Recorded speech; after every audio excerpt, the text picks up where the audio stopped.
Era el 1 de noviembre, Día de Muertos, y Uruapan resplandecía bajo miles de velas encendidas.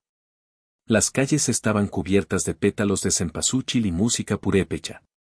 Nadie imaginaba que, en medio de la fiesta, el país entero iba a presenciar un crimen que sacudiría al poder. El alcalde Carlos Alberto Manso Rodríguez caminaba entre la gente, rodeado de funcionarios, familiares y su equipo de seguridad. Sonreía, saludaba, representaba la imagen de un político querido en su tierra. Minutos después, su nombre estaría escrito en los titulares más oscuros de la historia reciente de Michoacán. A las 8:30 de la noche, los disparos rompieron la celebración. La multitud se dispersó entre gritos y confusión. En los videos grabados por los asistentes se ve cómo el alcalde cae frente al altar principal, mientras sus escoltas corren en direcciones opuestas. En cuestión de segundos, el evento cultural se transformó en un escenario de horror. El cuerpo de Manso fue levantado entre veladoras rotas y flores pisoteadas. El sonido de los tambores y las trompetas aún resonaba en el aire cuando la noticia se volvió viral: asesinan al alcalde de Uruapan durante el Festival de las Velas. El país entero se preguntó cómo era posible que un crimen así ocurriera frente a decenas de cámaras, con un dispositivo de seguridad estatal y municipal activo. En los primeros comunicados, el gobierno de Michoacán calificó el ataque como una agresión directa atribuida a grupos delictivos. Sin embargo, algo no cuadraba.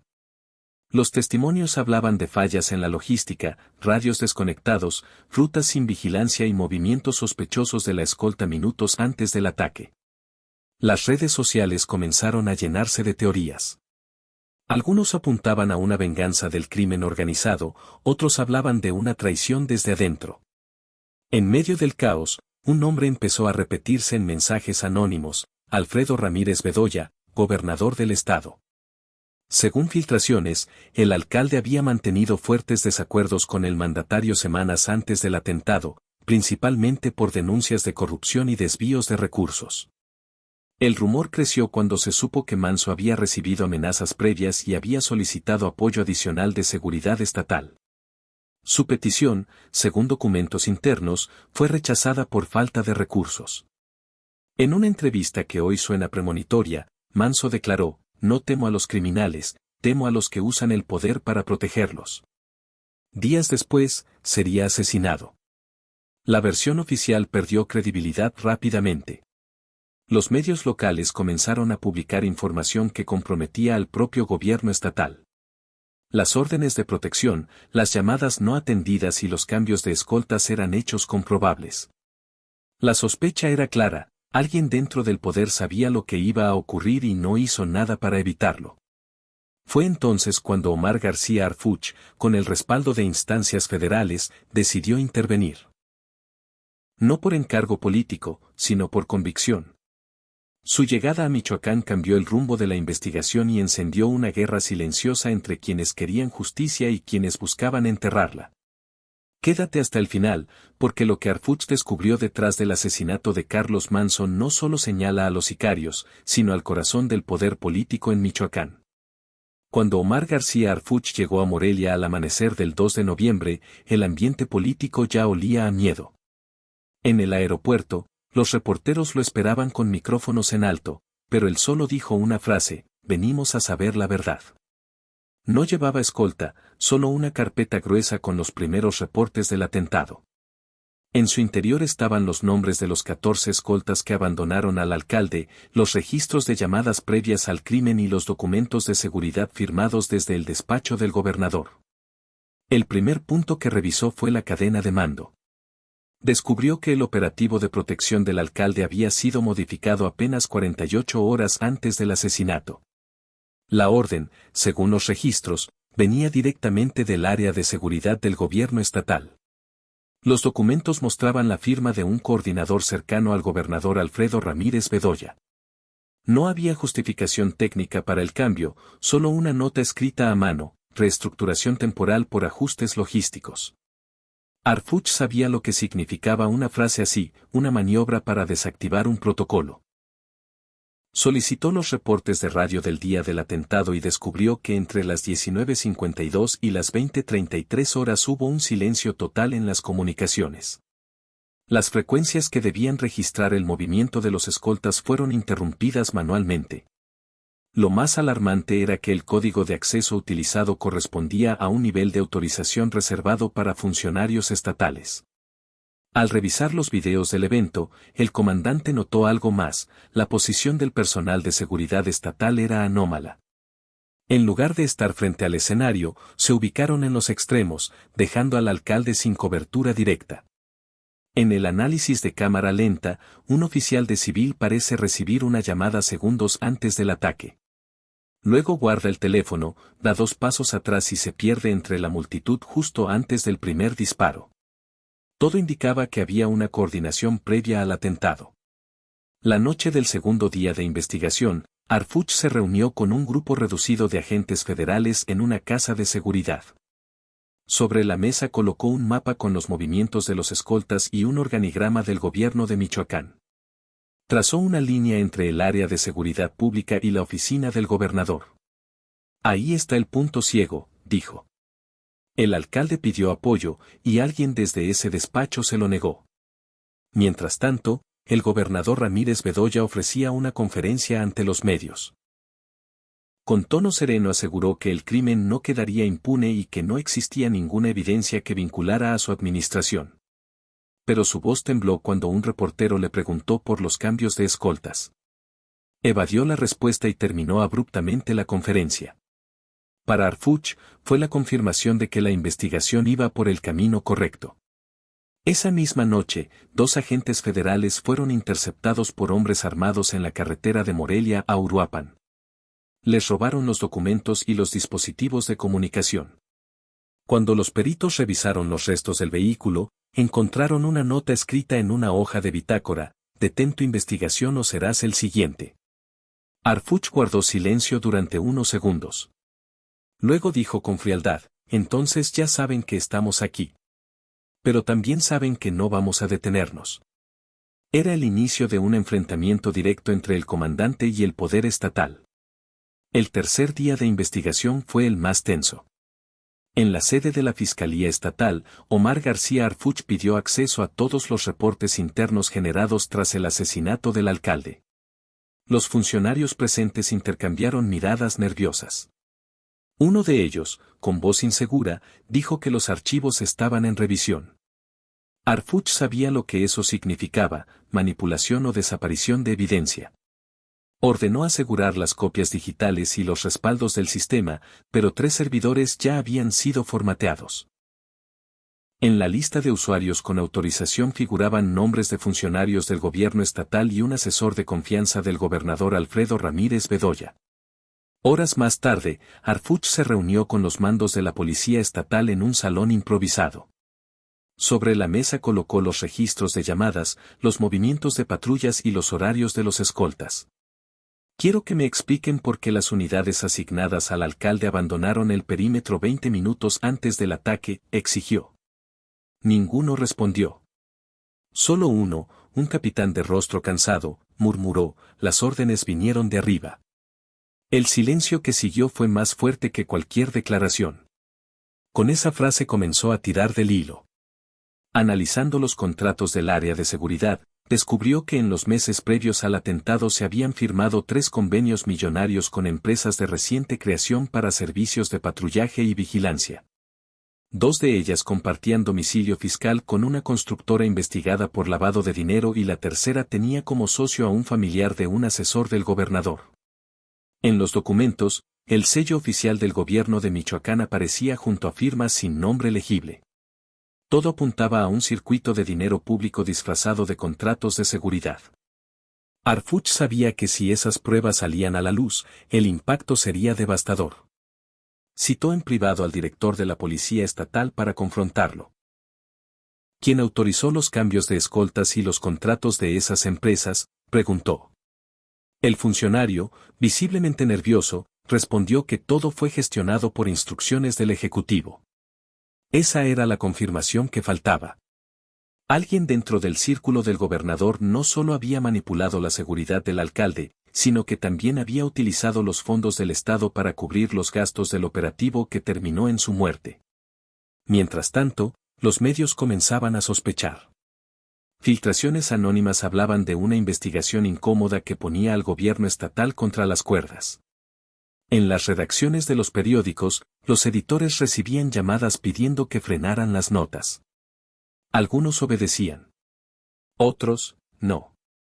En redes sociales, los ciudadanos empezaron a preguntarse si el asesinato de Carlos Manso fue realmente un crimen del narco o una ejecución política planeada desde el propio poder. A medida que la presión crecía, Harfuch recibió la visita de un emisario del gobernador. Era un abogado que se presentó sin cita y con un mensaje directo: el licenciado le pide que no continúe removiendo el pasado. Lo que está buscando no existe. El comandante lo observó en silencio y solo respondió: entonces, ¿por qué les preocupa tanto que lo encuentre? El enviado se marchó sin responder, dejando sobre la mesa una tarjeta sin nombre. En el reverso, una advertencia escrita a mano: algunos secretos deben morir con sus dueños. Esa noche, Harfuch entendió que la investigación ya había cruzado una línea de no retorno. El enemigo ya no era invisible. Tenía nombre, cargo y despacho. A los pocos días de descubrir la red de contratos falsos, Omar García Harfuch entendió que no podía seguir trabajando en silencio. Las pruebas eran demasiado grandes para quedarse en los archivos de una fiscalía controlada por el poder político. Esa noche, desde un despacho improvisado, envió a 3 periodistas de confianza los documentos que demostraban la triangulación de recursos y la manipulación de la seguridad del alcalde. Entre ellos se encontraba una orden firmada por un asesor directo del gobernador Alfredo Ramírez Bedoya, autorizando la reducción del personal de escoltas bajo el argumento de ajustes presupuestales. A la mañana siguiente, el país despertó con un titular que cayó como una bomba: filtran pruebas que vinculan al gobierno de Michoacán con el asesinato de Carlos Manso. En cuestión de horas, la noticia dominaba todos los portales. Las imágenes de los documentos, sellos oficiales y transferencias circularon por redes sociales. Los noticieros de televisión interrumpieron su programación para cubrir la historia. Por primera vez, el nombre del gobernador apareció junto al del alcalde asesinado. El efecto fue inmediato. El gobernador convocó a una conferencia urgente. Frente a decenas de reporteros, negó las acusaciones, calificó las filtraciones de ataque político y aseguró que Harfuch actuaba por interés personal y mediático. Pero las cámaras captaron su nerviosismo. Cuando un periodista le preguntó por qué su firma aparecía en uno de los contratos investigados, respondió con evasivas y terminó la conferencia abruptamente.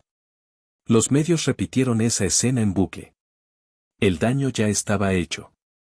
Esa misma tarde, Harfuch recibió un mensaje anónimo con una ubicación: un hotel en las afueras de Morelia. Allí lo esperaba un exfuncionario del gobierno estatal, dispuesto a hablar. Lo que descubrió es apenas la superficie, le dijo. Los contratos eran una fachada para lavar dinero del cártel y financiar campañas políticas. El testigo entregó grabaciones, facturas y correos internos. En uno de ellos se leía con claridad: el alcalde ya no coopera, se vuelve problema. Harfuch sabía que ese material podía cambiarlo todo. Decidió filtrar una parte y resguardar el resto en un servidor encriptado. Los documentos publicados bastaron para provocar una crisis política sin precedentes. En el Congreso local, diputados exigían la renuncia del gobernador. Las redes estallaron. Los hashtags #Justicia para Manso y #Renuncia Bedoya se volvieron tendencia nacional. En Uruapan, miles de personas salieron a marchar con pancartas que decían: no fue el narco, fue el poder. La respuesta del gobierno fue furiosa. El propio Ramírez Bedoya ordenó abrir una investigación contra Harfuch por uso indebido de información confidencial. Los noticieros oficialistas comenzaron una campaña para desprestigiarlo, mientras funcionarios filtraban rumores sobre posibles nexos del comandante con grupos opositores. La estrategia era clara: matar la credibilidad antes de enfrentar la verdad. Pero el país ya no era el mismo. La gente desconfiaba de los comunicados y creía en los archivos filtrados. En los barrios, en las universidades, en las redacciones de periódicos, se hablaba de Harfuch como el único que se atrevía a enfrentar al poder. Y mientras el gobernador trataba de controlar la crisis, el comandante preparaba el golpe más fuerte, exponer la conexión directa entre las empresas fantasma y la Oficina de Finanzas del Estado.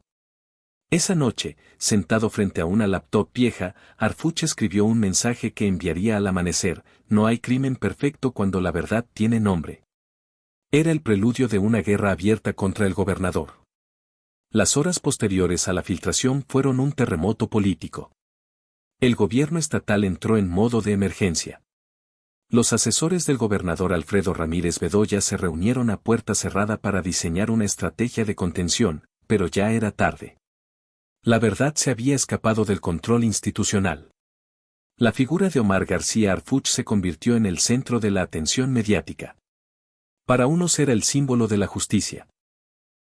Para otros, un rebelde que había cruzado la línea de la legalidad. Lo cierto era que su investigación había puesto en jaque a todo un sistema. El primer paso del gobierno fue convertirlo en enemigo. En una cadena nacional, el vocero estatal lo acusó de filtración de información clasificada, manipulación mediática y desacato a la autoridad. En la pantalla, su rostro apareció junto a la palabra traidor. Las imágenes se repitieron en todos los noticieros. Sin embargo, el efecto fue el contrario al esperado. En redes sociales, miles de usuarios cambiaron sus fotos de perfil por su rostro en blanco y negro con la frase: no lo persigan, escúchenlo. El segundo paso fue más agresivo.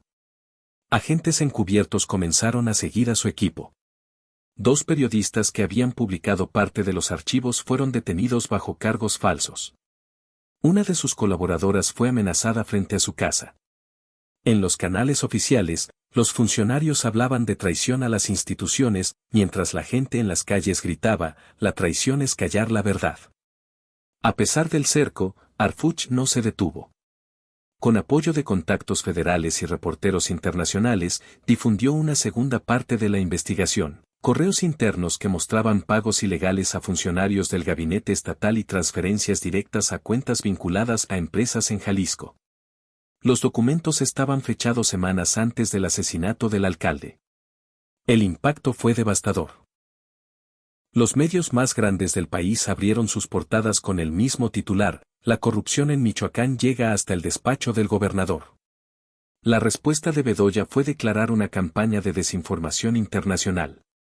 Intentó blindarse acusando a Harfuch de trabajar con grupos opositores y de recibir financiamiento extranjero. Ninguna acusación prosperó, pero el mensaje era claro: el gobierno estaba dispuesto a todo. Las redacciones comenzaron a recibir advertencias, los medios críticos fueron presionados con auditorías y las transmisiones independientes empezaron a ser bloqueadas. El silencio regresaba, pero el pueblo no estaba dispuesto a volver a callar. En Michoacán, las calles se llenaron de velas y pancartas con el rostro del alcalde Manso. Los manifestantes exigían justicia y la renuncia del gobernador. En Uruapan, la esposa del alcalde encabezó una marcha multitudinaria. A mi esposo lo mataron por decir la verdad, y ahora quieren callar al único que la está revelando, gritó frente a miles de personas. Sus palabras encendieron una ovación que recorrió todo el país. Esa misma noche, Harfuch recibió una advertencia directa: van por ti. Sal de Morelia. No respondió. Sabía que si huía, perdería lo que más valía: la credibilidad. Guardó silencio, revisó por última vez los documentos que tenía pendientes y envió un mensaje encriptado a sus aliados: si desaparezco, sigan el hilo. Todo está en los contratos. Luego apagó su teléfono y desapareció de los radares. La persecución había comenzado, pero lo que el gobierno no imaginaba era que cada intento por destruirlo solo fortalecería el mito del comandante que se atrevió a desafiar al poder. Después de la orden de búsqueda, Omar García Harfuch dejó atrás su nombre y su rutina. Cambió de automóvil, de ciudad y de identidad.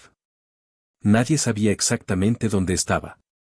Los medios decían que había huido al extranjero, pero las autoridades no tenían pruebas. Lo cierto era que seguía en México, escondido, protegido por una red de exagentes, periodistas y ciudadanos que creían en su causa. Desde la clandestinidad, comenzó a operar bajo un nuevo nombre: Justicia MX. Su primera aparición fue digital. A las 3 de la madrugada, un video anónimo apareció en miles de teléfonos, reproducido al mismo tiempo en redes sociales. La imagen mostraba el rostro de un hombre cubierto por sombras y una voz distorsionada que decía: el gobernador no solo sabía lo que iba a pasar, lo permitió. La orden de reducir la escolta salió de su oficina y los pagos provinieron de empresas ligadas al crimen. En cuestión de minutos, el video alcanzó millones de reproducciones. El país entero despertó con una mezcla de indignación y esperanza. El gobierno reaccionó de inmediato. Negó todo, acusó manipulación digital y calificó el video como una operación psicológica. Sin embargo, los documentos que acompañaban la publicación eran auténticos. Firmas, sellos y correos internos confirmaban que los contratos y transferencias pertenecían al archivo original de la Secretaría de Finanzas del Estado. Era imposible negarlo. Las redes sociales estallaron con un nuevo lema: la verdad tiene rostro, aunque lo quieran ocultar. Mientras tanto, los noticieros internacionales retomaron la historia. En cadenas europeas y estadounidenses, Harfuch era descrito como el excomandante que enfrentó solo al sistema. En México, los medios independientes comenzaron a unirse para proteger la información. Formaron una alianza que bautizaron Red de la Verdad, encargada de publicar cada nuevo archivo sin depender de un solo medio. Era la primera vez que la prensa mexicana se enfrentaba colectivamente al poder político. En Michoacán, las calles se convirtieron en un campo de resistencia. Las marchas ya no pedían justicia, exigían renuncias. Los manifestantes gritaban el nombre del alcalde y llevaban pancartas con el rostro de Harfuch cubierto por una sombra. En la capital, el gobierno aumentó la represión. Decenas de periodistas fueron detenidos, transmisiones interrumpidas, portales bloqueados. Pero la información seguía fluyendo. Cada intento de censura multiplicaba el interés. A finales de mes, un segundo video de Justicia MX apareció con un mensaje más contundente: la justicia no está en los tribunales, está en la memoria del pueblo. El audio venía acompañado de un nuevo conjunto de pruebas, transferencias directas a la cuenta personal de un funcionario estatal cercano al gobernador. La evidencia era tan clara que incluso aliados del propio Ramírez Bedoya comenzaron a distanciarse. En los pasillos del poder, el miedo se transformaba en silencio. Desde un refugio improvisado, Harfuch observaba el caos en una vieja televisión portátil. Sabía que su rostro ya no importaba. Su voz había trascendido. Su misión no era sobrevivir, era asegurar que la verdad no muriera con él. La segunda ola de filtraciones cayó como un trueno sobre el país. Miles de archivos con sellos oficiales, transferencias y grabaciones se difundieron en cuestión de horas. Nadie sabía cómo, pero cada documento parecía llegar al público por su cuenta. Los servidores de gobierno colapsaron. En las oficinas de comunicación, los funcionarios borraban correos, formateaban discos duros y pedían órdenes directas del gobernador Alfredo Ramírez Bedoya. Pero ya no había nada que controlar. La información estaba en manos del pueblo. En las redes, los videos se compartían con furia.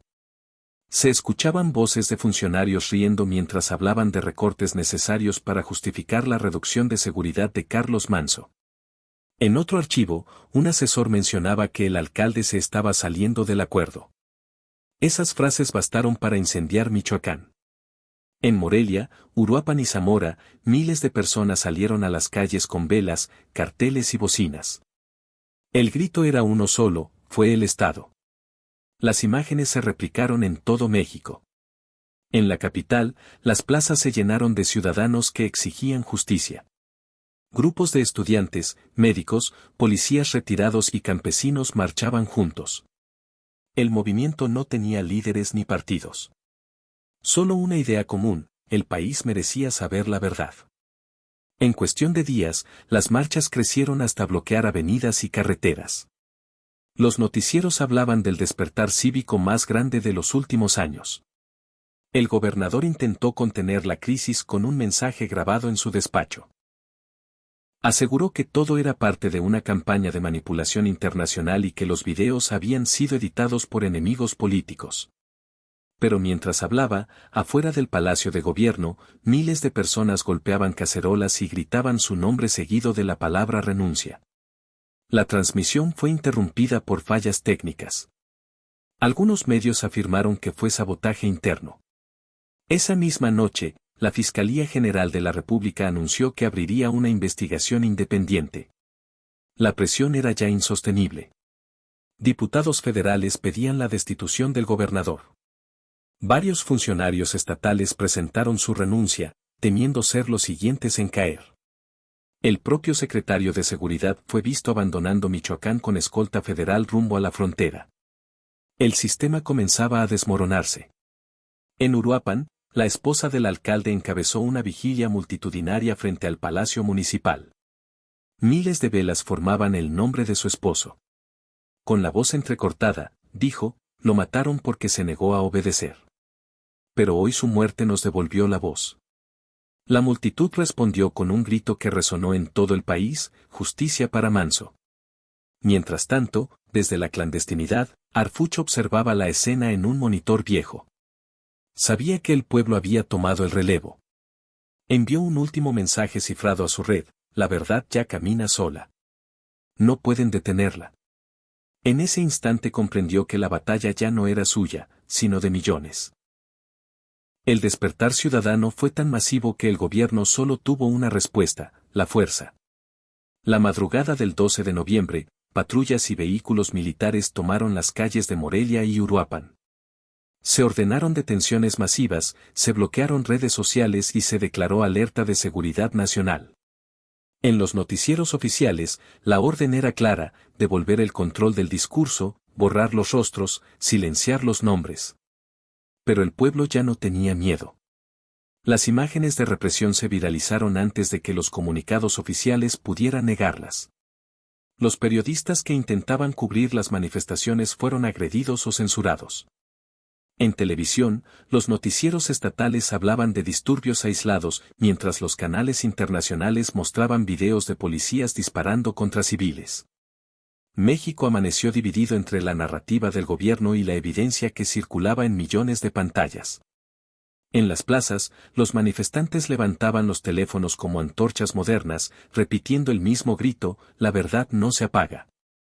Mientras tanto, en un punto oculto de Michoacán, Omar García Harfuch preparaba su golpe final. Tenía en su poder los documentos que lo cambiarían todo, informes de inteligencia que demostraban que el gobernador Alfredo Ramírez Bedoya no solo conocía las amenazas contra Carlos Manso, sino que las había reportado directamente a una instancia federal. Los archivos mostraban que altos funcionarios en la Ciudad de México habían sido informados del riesgo y decidieron no intervenir. El encubrimiento no terminaba en Michoacán. Llegaba hasta el despacho presidencial. Harfuch comprendió que su investigación había dejado de ser local. Lo que empezó como una búsqueda de justicia por un alcalde asesinado se había convertido en una amenaza para toda la estructura del poder. Esa noche, envió un mensaje a los medios internacionales con una frase que se volvió histórica: no investiguen al crimen. Investiguen quién lo protege. El gobierno federal reaccionó con furia. En conferencia, el vocero presidencial negó cualquier vínculo con el caso y calificó las filtraciones de falsas y malintencionadas. Pero las pruebas ya estaban en manos de agencias internacionales y organizaciones de derechos humanos. Los documentos mostraban transferencias millonarias desde cuentas oficiales a empresas pantalla ligadas al mismo grupo que operaba en Michoacán. La corrupción tenía coordenadas y fechas. En Michoacán, el gobernador Bedoya intentó replegarse. Convocó a su gabinete, pidió lealtad y ordenó cerrar filas. Sin embargo, varios funcionarios lo abandonaron. Algunos entregaron información adicional a la Fiscalía Federal para protegerse. El poder se desmoronaba desde dentro. Esa noche, la tercera transmisión de Justicia MX paralizó al país. El video comenzaba con la voz de Harfuch diciendo: no buscan justicia, buscan silencio. Pero el silencio ya no es una opción. Luego aparecían documentos sellados con el escudo nacional. Las imágenes mostraban flujos de dinero y órdenes oficiales que confirmaban el encubrimiento. En cuestión de minutos, el video se volvió viral en todo el continente. Las protestas se multiplicaron. En la capital, miles de personas acamparon frente al Congreso. Las pancartas decían, "No más mentiras desde el palacio". En Michoacán, el Palacio Estatal fue rodeado por manifestantes. La crisis ya no era local ni política, era nacional y moral. El amanecer después de la tercera filtración fue el más tenso en la historia reciente del país. Las calles de Morelia estaban vacías, los edificios de gobierno rodeados por barricadas improvisadas y los noticieros transmitían imágenes de un país al borde del colapso. La presión internacional había llegado a su punto máximo. Naciones Unidas y organismos de derechos humanos exigían explicaciones, mientras la prensa extranjera hablaba de una tormenta moral en el corazón del poder mexicano. En Michoacán, el Palacio de Gobierno amaneció tomado por ciudadanos. Los empleados públicos abandonaban sus oficinas, las banderas estaban a media asta y los documentos oficiales eran resguardados por colectivos civiles. El gobernador Alfredo Ramírez Bedoya no había aparecido en público desde hacía 2 días. Versiones extraoficiales decían que había salido del estado bajo protección federal, otros afirmaban que se encontraba refugiado en una base militar. Su silencio confirmaba lo que todos intuían, el poder había perdido el control. Las instituciones comenzaron a colapsar una tras otra. La Fiscalía Estatal declaró que no tenía condiciones para operar, los mandos policiales se declararon en paro, y varios alcaldes del estado renunciaron. En la Ciudad de México, la tensión política crecía. El presidente convocó una reunión de emergencia con su gabinete de seguridad. Esto no es una crisis local, dijo con voz grave. Es una fractura nacional. Mientras tanto, Justicia MX volvió a emitir un mensaje. Esta vez no había rostro, solo una pantalla negra y una frase escrita en letras blancas: "El silencio del poder ha durado demasiado. Hoy hablará el pueblo". Al instante, miles de videos comenzaron a circular mostrando testimonios de policías, funcionarios y familiares de víctimas que narraban los abusos y complicidades del sistema. No era una filtración más, era una confesión colectiva. Las redes sociales colapsaron por la cantidad de contenido. En cuestión de horas, México entero parecía hablar al unísono. En cada video, una historia, en cada historia, una herida. En el Zócalo, miles de personas se concentraron con pancartas y velas. No había líderes, ni banderas, ni partidos. Solo la voz del pueblo diciendo lo que los gobiernos callaron durante décadas. Nunca más sin verdad. El Congreso Federal se vio obligado a sesionar de emergencia. En medio de un clima caótico, algunos legisladores exigieron la destitución del gobernador y la creación de una comisión especial para investigar los vínculos entre su administración y el crimen organizado. Pero la sesión se suspendió abruptamente cuando un grupo de manifestantes irrumpió en el recinto con banderas blancas y carteles con la imagen de Carlos Manso. La seguridad no intervino. Por primera vez, el poder legislativo escuchó el rugido directo de la calle. Esa misma noche, Harfuch reapareció. No fue un video, ni una conferencia, ni un comunicado. Fue una transmisión en vivo desde un lugar desconocido. Su rostro se mostraba sereno, su voz firme. "No busco venganza", dijo. "Solo que este país aprenda a no obedecer al miedo". Luego sostuvo un sobresellado frente a la cámara. "Aquí está la verdad completa. Si algo me pasa, el contenido será público". El video fue interrumpido repentinamente, dejando la transmisión en negro. Los minutos siguientes se sintieron eternos. En las redes, millones de personas esperaban la publicación del archivo. Pero nunca apareció. Solo se escuchó una última frase, casi susurrada: "La justicia no necesita permiso". Esa noche, México se quedó sin gobierno visible, pero con un pueblo más despierto que nunca. Con la desaparición de Harfuch, el país quedó en silencio, pero no era el mismo silencio del miedo. Era una pausa distinta, la de una nación que empezaba a despertar. En Michoacán, las plazas aún olían a cempasúchil, pero ya no por la muerte, sino por la memoria. El rostro del alcalde Carlos Manso estaba pintado en murales y banderas. En las escuelas, los maestros contaban su historia no como la de un político, sino como la de un hombre que eligió la dignidad en tiempos de corrupción. El Congreso Federal aprobó por unanimidad la creación de la Comisión Nacional de Verdad y Transparencia, el primer organismo independiente de su tipo. Sus sesiones eran transmitidas en vivo, abiertas a la ciudadanía. Por primera vez en la historia, los funcionarios tenían que rendir cuentas frente a cámaras, frente al pueblo. Los nombres de los responsables comenzaron a salir uno por uno. Algunos huyeron, otros enfrentaron la justicia. El gobernador Alfredo Ramírez Bedoya fue destituido e investigado. Las pruebas de encubrimiento y desvío de fondos eran irrefutables. El poder, por fin, había sido alcanzado por la ley. En Uruapan, la esposa del alcalde inauguró un monumento en la plaza principal. Dos figuras de bronce miraban al horizonte, una representaba a Manso, la otra a Arfuch. En la base, una inscripción sencilla decía: ellos callaron la corrupción, nosotros rompimos el silencio. Cada 1 de noviembre, las familias acudían con velas, y el sonido de los tambores purépechas llenaba el aire. El pueblo ya no lloraba, recordaba con orgullo. La prensa internacional llamó al movimiento el Renacer Mexicano. Lo que empezó como una investigación local se había convertido en un cambio de conciencia nacional. La corrupción ya no era un tema prohibido, era una herida que el país decidió mirar de frente. Las universidades crearon programas sobre transparencia, los medios recuperaron su credibilidad y las comunidades aprendieron que la verdad, cuando se comparte, puede derrumbar cualquier muro. Años después, un periodista encontró un mensaje encriptado en un viejo servidor vinculado a Justicia MX. Era la última grabación de Arfuch. Su voz, serena, decía: si estás escuchando esto, significa que el país sobrevivió. Recuerda que la justicia no tiene rostro, pero sí memoria. Cuídenla.